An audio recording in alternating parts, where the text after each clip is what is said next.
ఒక కొత్త విషయం మాట్లాడుకుందాము. చాలా మందికి తెలియదు ఏంటంటే ఇంటర్నేషనల్ బార్డర్ అంటే దేశ సరిహద్దులు. ప్రత్యేకంగా ఇండియా బంగ్లాదేశ్ బార్డర్ గురించి మాట్లాడుకుందాము. చూద్దాం ఎట్లుందో. సాధారణంగా ఇదొక దేశం ఉంటే ఇది సరిహద్దు ఉంటే ఇటుదికి ఈ దేశము ఇటుదికి ఆ దేశం, కంట్రీ ఏ కంట్రీ బి, సాధారణంగా ఇట్లుంటే సరిహద్దు. ఇండియా బంగ్లాదేశ్ కూడా అట్లా ఉండాలి. ఇది సరిహద్దు అనుకుంటే ఇది ఇండియా అయితే ఇది బంగ్లాదేశ్, ఇటుదికి ఇండియా ఇటుదికి బంగ్లాదేశ్. కానీ మీరు విచిత్రపోతారు ఇది చూస్తే. ఏంటంటే బంగ్లాదేశ్ లోపట ఒక ఇండియా ముక్క ఉన్నది, ఇండియా లోపట ఒక బంగ్లాదేశ్ ముక్క ఉన్నది.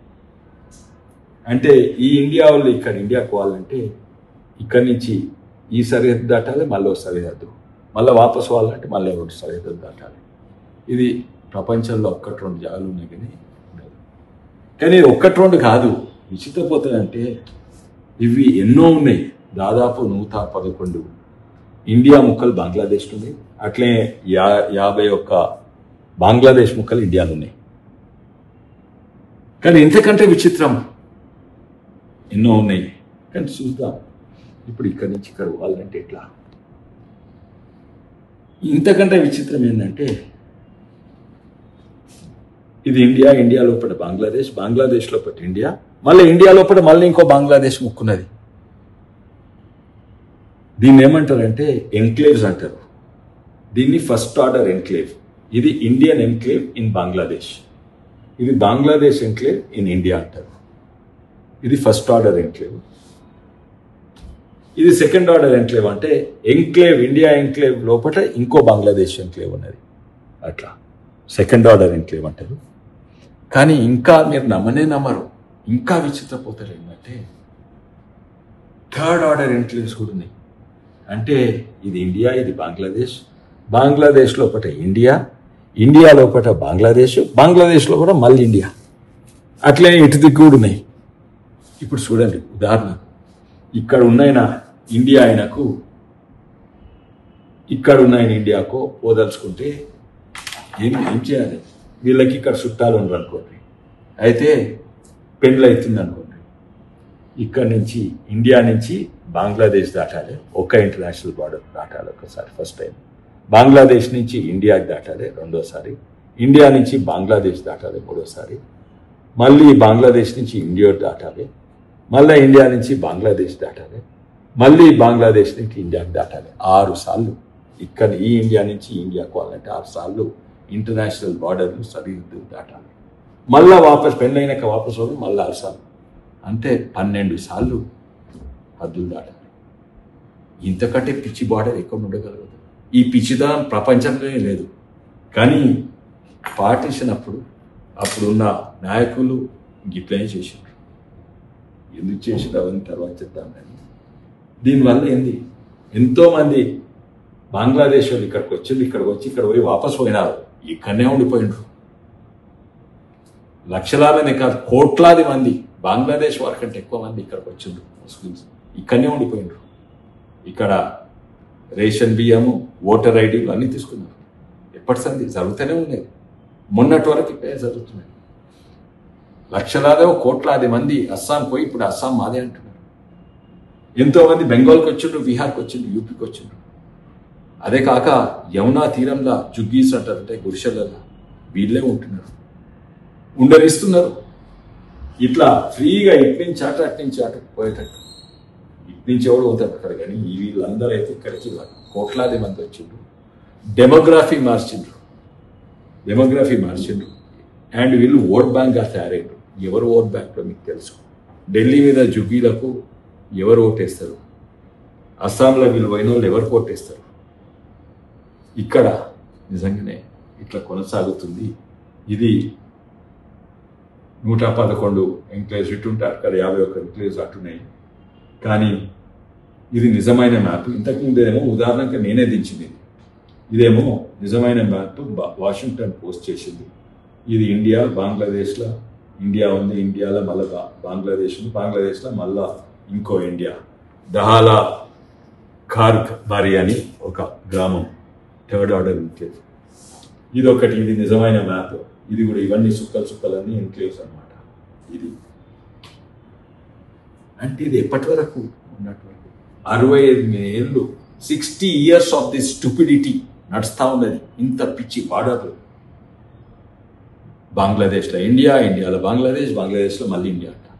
అట్లేం ఉల్టా 65 ఏళ్ళు ఇట్లా కొనసాగింది. నెహ్రూ ఉన్నాడు, ఇందిరాగాంధీ ఉంది, రాజీవ్ గాంధీ ఉన్నాడు. అబ్సల్యూట్ మెజారిటీ ఉన్నా కూడా ఇట్లే నడిచింది. ఎందుకంటే ఓట్ బ్యాంక్ పాలిటిక్స్ ఏంది? ఎందుకు బార్డర్ లేదు?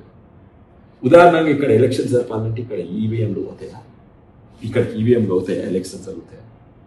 లేకుంటే ఇక్కడ వచ్చిన వాళ్ళు వాపస్ పోతుండ్రా? వీళ్ళు ఓట్ బ్యాంక్గా తయారైతే లేదు. వీళ్ళందరూ ఇక్కడికి వచ్చి సరే రాజకీయాలు పక్కకు పెట్టండి.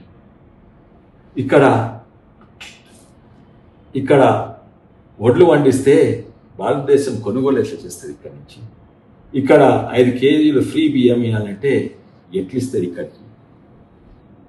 అది కూడా పక్కకు పెట్టండి. వడ్లు బియ్యం పక్కకు పెట్టండి. ఇక్కడ కరెంట్ కావాలంటే ఎవడు ఇస్తాడు? బంగ్లాదేశ్ ఇస్తుందా? ఇండియా ఇస్తుందా? బంగ్లాదేశ్ ఇస్తుందా? ఇండియా ఇస్తుందా? ఇక్కడ నుంచి కరెంట్ ఇక్కడ ఇన్ని సరిహద్దులు దాటి పోగలుగుతుందా? అదే కాదు ఇక్కడ తాగునీళ్ళు ఎవరు ఇస్తారు? మీకు అభివృద్ధి మీద లేదా? ఇక్కడ గవర్నమెంట్ స్కూల్ నడిపి వస్తుందా? ఇక్కడ గవర్నమెంట్ హాస్పిటల్ కట్టి వస్తుందా? ఇక్కడి నుంచి మందులు వస్తారా? 6 సరిహద్దులు దాటి 3-4 సరిహద్దులు దాటి అంటే ఇన్నేళ్ళు ఇట్లనే కొనసాగుతుంది. అంటిల్ 2015 మోడీ ప్రభుత్వం వచ్చినప్పుడు, అప్పుడు నేను టీఆర్ఎస్గా ఎంపీగా ఉంటుంది.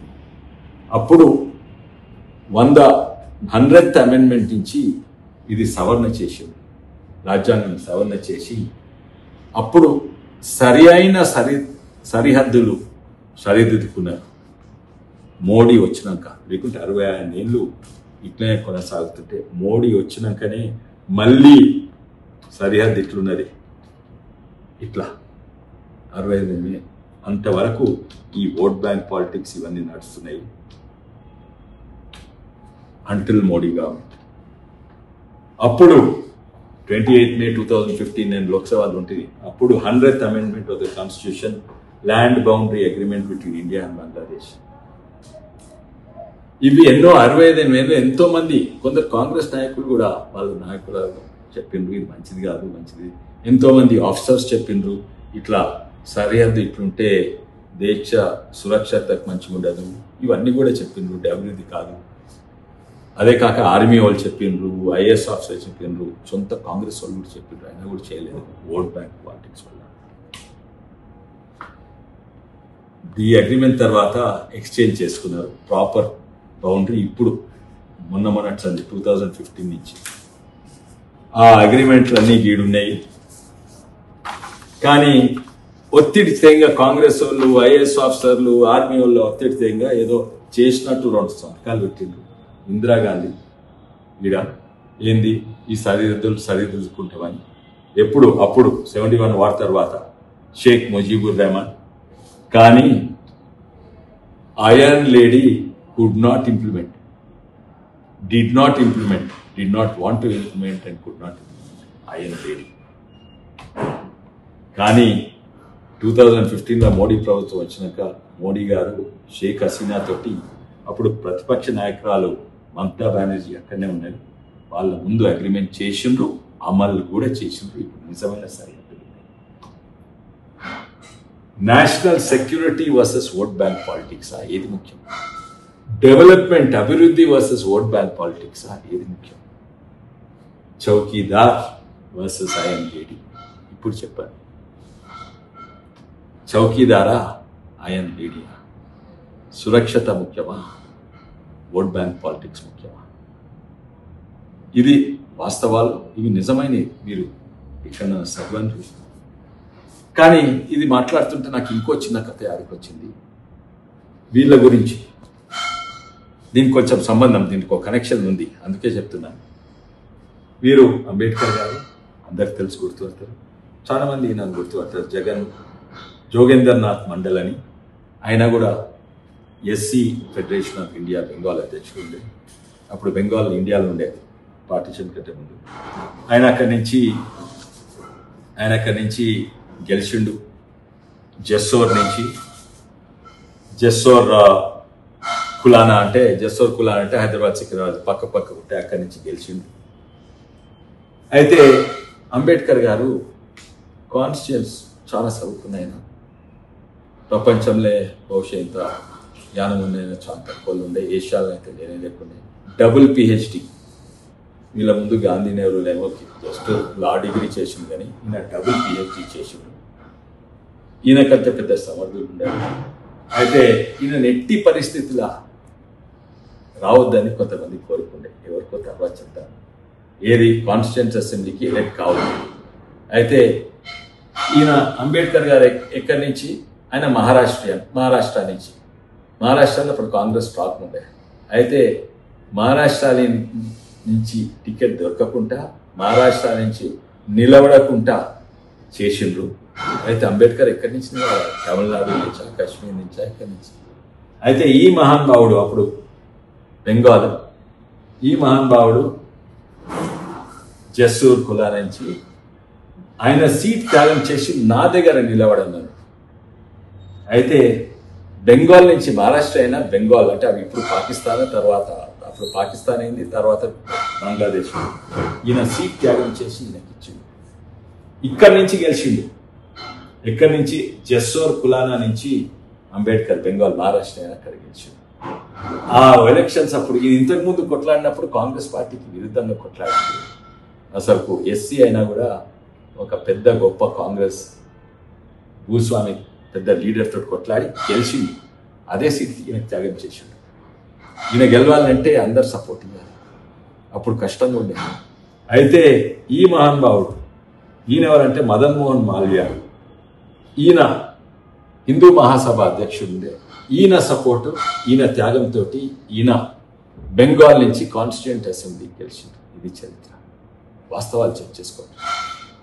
అదే కాదు, దీనికి బార్డర్కి ఏం సంబంధం అంటే ఈ జెస్సోర్ కులానా ఉన్నది కదా, ఆ 2 గ్రామాలు నగరాలు పక్క దీని నుంచి గెలిచింది కదా, అక్కడి నుంచి అంబేద్కర్ గెలిచింది కదా. అంబేద్కర్ను ఈ ప్రాంతం గెలిపించిందని ఆ కక్షతోటి ఈడ హిందూ మెజారిటీ ఉన్నా కూడా అది బలవంతంగా పాకిస్తాన్తో కలిసిండు. అప్పుడు నెహ్రూ వాళ్ళు, అప్పుడున్న కాంగ్రెస్ ప్రభుత్వం ఈ ప్రాంతం హిందూ మెజారిటీ ఉన్నా కూడా ఇక్కడ నుంచి అంబేద్కర్ని గెలిపించునని అది అక్కడ ఇచ్చేసింది. అప్పుడు ఎన్క్లేవ్స్ కూడా ఉండేది మధ్యలో ఉన్నా, అది కూడా పక్కకు పెట్టి అది ఇచ్చేసింది. ఎందుకు? కక్షణ అంబేద్కర్ మీద. ఎందుకంటే ఈ ప్రాంతము ఈయన గెలిపించిందని పాకిస్తాన్ కల్పించింది. ఇది నిజమైన వాస్తవాలు, చరిత్ర. ఇది అందరికి కూడా తెలిసి ఉండాలి. ఎందుకంటే ఒకటి అది పెట్టుకోవాలి, అందరూ కూడా ఎన్నో పొలిటికల్ పార్టీస్ అన్ని తప్పులు చేయరు, కొన్ని మంచి పనులు కూడా చేస్తారు, కొన్ని చెడు పనులు చేస్తారు, ఎంతోమంది నాయకులు. కానీ ఈ విషయంలో అయితే కాంగ్రెస్ పార్టీ అధ్యక్షులు అందరు కూడా దేశానికి, మన అంబేద్కర్కు, మన ప్రాంతానికి, దేశ సురక్షతకు, దేశ అభివృద్ధి కొరకు చాలా ఈ విషయంలో నష్టం చేశారు. అందరికీ ధన్యవాదాలు. మరోసారి భారత్ మాతాకి జై. జై హింద్. ఈ వీడియో మీకు నచ్చినట్టయితే లైక్ చేయండి, 10 మందికి షేర్ చేయండి. అలాగే కామెంట్ల రూపంలో మీ అభిప్రాయాలను మాతో పంచుకోండి. Nationalist hub group of channels ను సబ్స్క్రైబ్ చేసుకుని తెలుగునాట జాతీయవాద జర్నలిజాన్ని ప్రోత్సహించండి. ఈ వీడియో కింద ఉన్న బెల్ ఐకాన్ పై క్లిక్ చేయడం మర్చిపోవద్దు.